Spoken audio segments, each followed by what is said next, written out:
नमस्कार दोस्तों, ओम श्री गणेशाय नमः।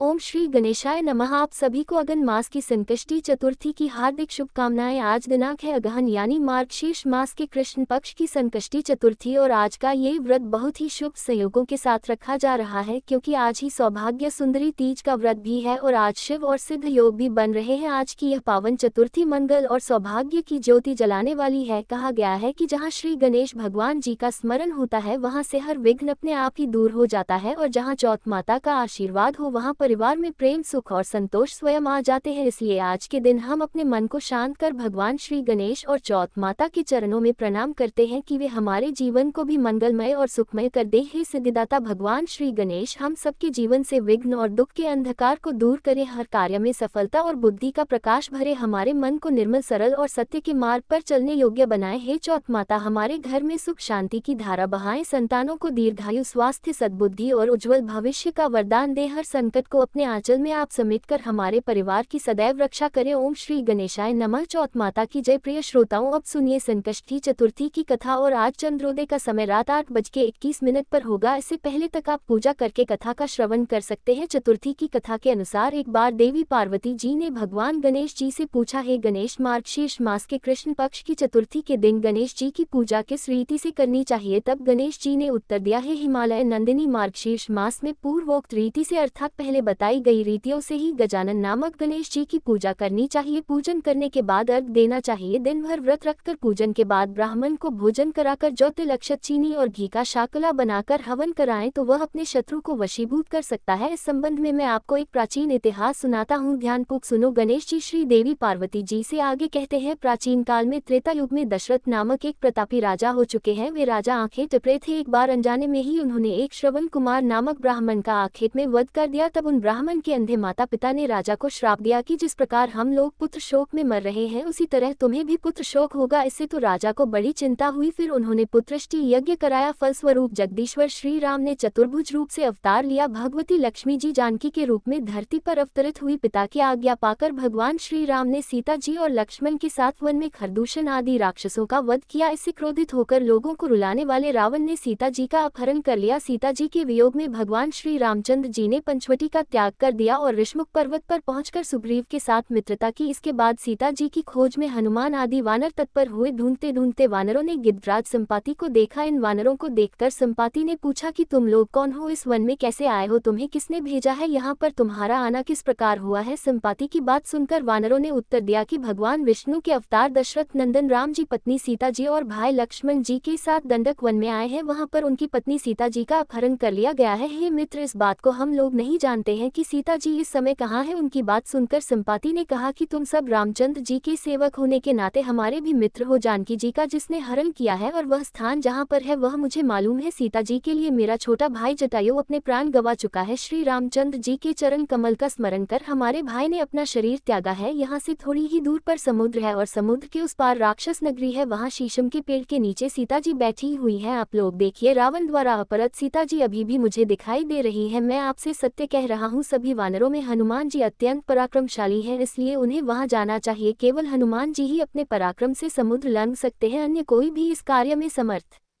नहीं है। तब संपाति की बात सुनकर हनुमान जी ने पूछा, हे संपाति, दुरस्तर समुद्र को मैं किस प्रकार लांघ सकता हूँ? हमारे सब वानर उस पार जाने में असमर्थ हैं, तो फिर मैं अकेला कैसे पार जा सकता हूँ? हनुमान जी की बात सुनकर संपाति ने उत्तर दिया, हे मित्र, आप संकटनाशक गणेश चतुर्थी का व्रत कीजिए। उस व्रत के प्रभाव से आप समुद्र को क्षण भर में ही पार कर लेंगे। संपाति के आदेश से संकष्टी चतुर्थी के उत्तम व्रत को फिर हनुमान जी ने किया। भगवान गणेश देवी पार्वती से कहते हैं, देवी, इसके प्रभाव से क्षण भर में हनुमान जी समुद्र को लांघ गए। इस लोक में इसके समान सुखदायक दूसरा कोई व्रत नहीं है। देवी पार्वती को मार्गशीर्ष कृष्ण पक्ष की संकष्टी चतुर्थी का महात्म्य बताकर गणपति भगवान मौन हो गए। भगवान श्री कृष्ण ये सारा वृतांत धर्मराज युधिष्ठिर को सुना रहे हैं। धर्मराज युधिष्ठिर से भगवान कहते हैं, हे युधिष्ठिर, अब आप भी इस व्रत को कीजिए। इस व्रत के प्रभाव से आप क्षण भर में ही अपने शत्रुओं को जीतकर संपूर्ण राज्य के अधिकारी बनेंगे। भगवान श्री कृष्ण के वचन सुनकर तब धर्मराज युधिष्ठिर ने भी गणेश चतुर्थी का व्रत किया और इस व्रत के पुण्य प्रभाव से वे हुए अपने शत्रुओं को जीतकर राज्य के अधिकारी बन गए। गणेश चतुर्थी की तिथि पर स्नान के बाद सोने, चांदी, तांबे, पीतल या मिट्टी से बनी गणेश भगवान की मूर्ति की स्थापना करनी चाहिए। गणेश जी को स्नान के बाद जनेऊ धारण कराएं, अबीर, गुलाल, चंदन, सिंदूर, इत्र आदि चढ़ाएं, वस्त्र अर्पित करें, अक्षत चढ़ाएं, फूलों से श्रृंगार करें, गणेश मंत्र बोलते हुए दूर्वा चढ़ाएं, भगवान को लड्डुओं का भोग लगाएं, कपूर जलाएं, धूप दीप से आरती उतारें और कथा का पाठ भी अवश्य करें। इसके बाद सच्चे मन से भगवान से क्षमा मांगे, दिन भर उपवास रखें, शाम के समय एक बार फिर से पूजन करके चंद्र देवता की पूजा करके चंद्र देवता को अर्घ देकर व्रत का पारण करें। व्रत का पारण प्रसाद ग्रहण करके ही करना चाहिए। अगर संभव हो तो इस दिन घर में ब्राह्मणों को भोजन कराएं, उन्हें यथासंभव दान दक्षिणा दें। ये थी संकष्टी चतुर्थी की कथा। अब सुनिए चौथ माता की कथा और आरती। एक बार एक नगर में एक बूढ़ी माँ रहती थी। वह अपने बेटे को हर संकट से बचाने के लिए 12 महीनों की चौथ का व्रत करती थी। हर चौथ को पंसारी से थोड़ा सा गुड़ और घी लेकर 4 लड्डू बनाती, एक बेटे को देती, एक से पूजा करती, एक हथकार के लिए निकालती और एक चंद्रमा उगने पर खुद खा लेती थी। एक बार उसका बेटा ताई से मिलने गया। उस दिन चौथ का दिन था। ताई ने भी व्रत रखा था। उसने ताई से पूछा कि माँ तो 12 चौथ करती है। तब ताई बोली, तेरी माँ तेरी कमाई से तरमाल खाने के लिए 12 चौथ करती है, तू परदेश जाए तो वो एक भी चौथ नहीं करेगी। लड़के को लगा ताई सच कह रही है। घर आकर उसने अपनी माँ से कहा, माँ मैं परदेश जा रहा हूँ, यहाँ तू मेरी कमाई खाने पीने में ही उड़ा देती है। माँ ने समझाकर रोकना चाहा पर बेटा नहीं माना। माँ ने उसे साथ ले जाने के लिए चौथ माता के आंखें दिए और कहा, मुसीबत में यह आंखें तेरी सहायता करेंगे। तब वह बेटा आंखें लेकर रवाना हो गया। घूमते हुए एक दूसरे नगर में जा पहुंचा। उसने देखा एक बूढ़ी माँ रोती जा रही थी और पुआ बनाते जा रही थी। उसने कारण पूछा तो बूढ़ी माँ ने कहा, बेटा इस नगर की पहाड़ी पर एक दैत्य रहता है। पहले वह नगर में आकर कई लोगों को खाने के लिए मार देता था। अब राजा हर घर से एक आदमी उस दैत्य के पास भेजता है और आज मेरे बेटे की बारी है, इसलिए रो रही हूँ और उसी के लिए पुए भी बना रही हूँ। तब लड़का बोला, तू पुए मुझे खिला दे, तेरे बेटे की जगह मैं चला जाता हूँ। तब बूढ़ी माँ ने खीर पुए उसे खिला दिए। खा पीकर वह सो गया। रात को राजा के सैनिक आए तो बूढ़ी माँ ने उसे भेज दिया। दैत्य के सामने पहुंचने पर उसने चौथ माता के आंखें दैत्य की तरफ फेंक कर कहा, हे चौथ माता, अगर मेरी माँ मेरी सलामती के लिए व्रत करती है तो दैत्य का सिर कट कर गिर जाए। कहते ही तुरंत दैत्य का सिर कट गया। लड़का वापस आ गया। अब राजा ने उसे उपहार देकर विदा किया। चलते हुए वह एक दूसरे राजा के नगर में जा पहुंचा। इस राज्य में आवा तभी पकता था जब एक इंसान की बलि दी जाती थी। सिपाहियों ने उसे पकड़कर आवे में चुन दिया। लड़के ने आंखें आवे में डाले और कहा, हे चौथ माता, अगर मेरी माँ मेरे लिए व्रत करती है तो यह आवा मेरे लिए मेरी बलि बिना ही झट से पक जाए। आवा तुरंत पक गया। आवे में से मिट्टी की जगह सोने चांदी के बर्तन निकले। लड़का बोला, बर्तन धीरे धीरे निकालना, कहीं मुझे ना लग जाए। राजा ने उसे निकलवाया और उससे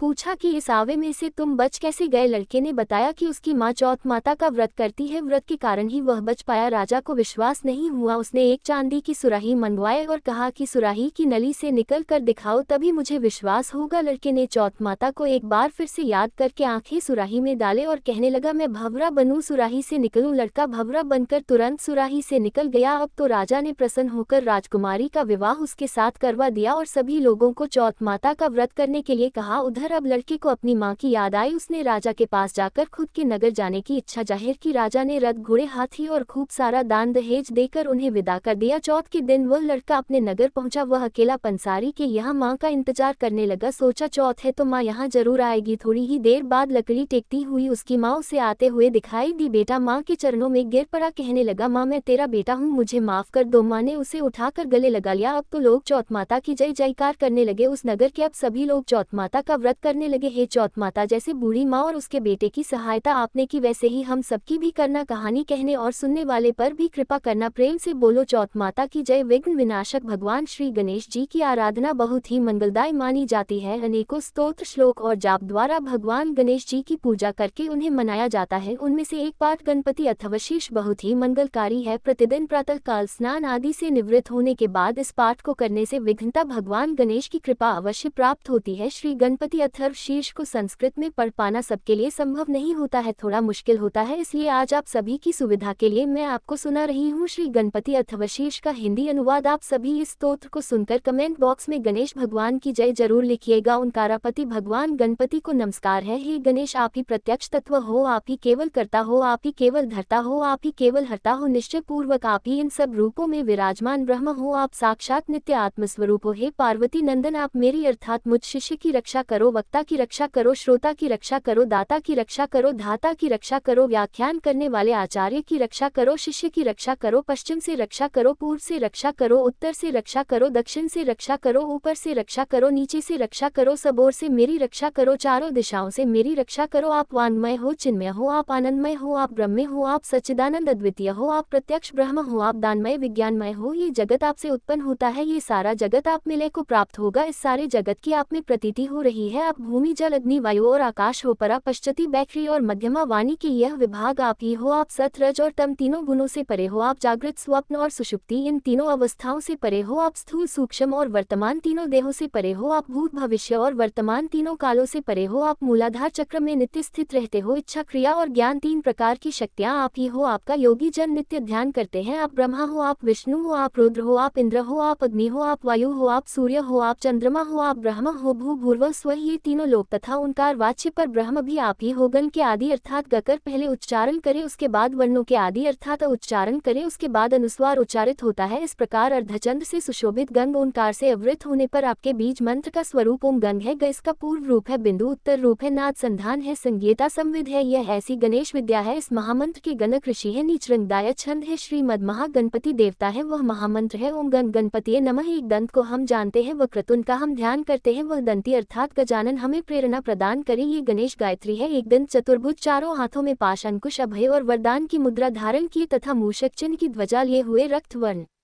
लंबोदर वाले सूप जैसे बड़े बड़े कानों वाले, रक्त वस्त्रधारी, शरीर पर रक्त चंदन का लेप किए हुए, रक्त पुष्पों से भलीभांति पूजित, भक्तों पर अनुकंपा करने वाले देवता, जगत के कारण, अच्युत, सृष्टि के आदि में अविर्भूत, प्रकृति और पुरुष से परे श्री गणेश जी का जो नित्य ध्यान करता है वह योगी सब योगियों में श्रेष्ठ है। व्रात अर्थात देव समूह के नायक को नमस्कार है, गणपति को नमस्कार है, प्रथम पति अर्थात शिव जी के गणों के अधिनायक के लिए नमस्कार, लंबोदर को, एक दंत को, शिव जी के पुत्र को तथा श्री वरद मूर्ति को नमस्कार है, नमस्कार है। यह अथर्व शीर्ष अथर्ववेद का उपनिषद है। इसका जो पाठ करता है ब्रह्म को प्राप्त करने का वह अधिकारी हो जाता है। सब प्रकार के विघ्न उसके लिए बाधक नहीं होते, वह सब और सुख पाता है। वह पांचों प्रकार के महान पातकों तथा उपातकों से मुक्त हो जाता है। सायंकाल पाठ करने वाला दिन के पापों का नाश करता है, प्रातःकाल पाठ करने वाला रात्रि के पापों का नाश करता है। जो प्रातः सायं दोनों समय इस पाठ का प्रयोग करता है वह निष्पाप हो जाता है, वह सर्वत्र विघ्नों का नाश करता है, धर्म, अर्थ, काम और मोक्ष को प्राप्त करता है। इस अथर्व शीर्ष को जो शिष्य ना हो उसे कभी नहीं देना चाहिए, जो मोह के कारण दे देता है वह पातकी हो जाता है। 1000 बार पाठ करने से जिन जिन कामों का उच्चारण करता है उनकी सिद्धि इसके द्वारा ही मनुष्य कर सकता है। इसके द्वारा जो गणपति को स्नान कराता है वह वक्ता बन जाता है, जो चतुर्थी तिथि को उपवास करके इस स्तोत्र को जपता है वह विद्यावान हो जाता है। यह अथर्व वाक्य है। जो इस मंत्र के द्वारा तपस्सरण करना जानता है वह कदापि भय को प्राप्त नहीं होता। जो दूर्वांकुर के द्वारा भगवान गणपति का यजन करता है वह कुबेर के समान हो जाता है। जो धानी लाई के द्वारा यजन करता है वह यशस्वी और मेधावी होता है। जो सहस्त्र लड्डुओं और मोदकों द्वारा यजन करता है वह वांछित फल को प्राप्त करता है। जो घी के सहित संविधा से यजन करता है वह सब कुछ प्राप्त कर लेता है। 8 ब्राह्मणों को सम्यक रीति से ग्राहक कराने पर सूर्य के समान तेजस्वी होता है। सूर्य ग्रहण में, महानदी में या प्रतिमा के समीप जपने से मंत्र सिद्धि होती है, वह महाविघ्न से मुक्त हो जाता है। जो इस प्रकार जानता है वह सर्वज्ञ हो जाता है, वह सर्वज्ञ हो जाता है। बोलिए गजानन महाराज की जय।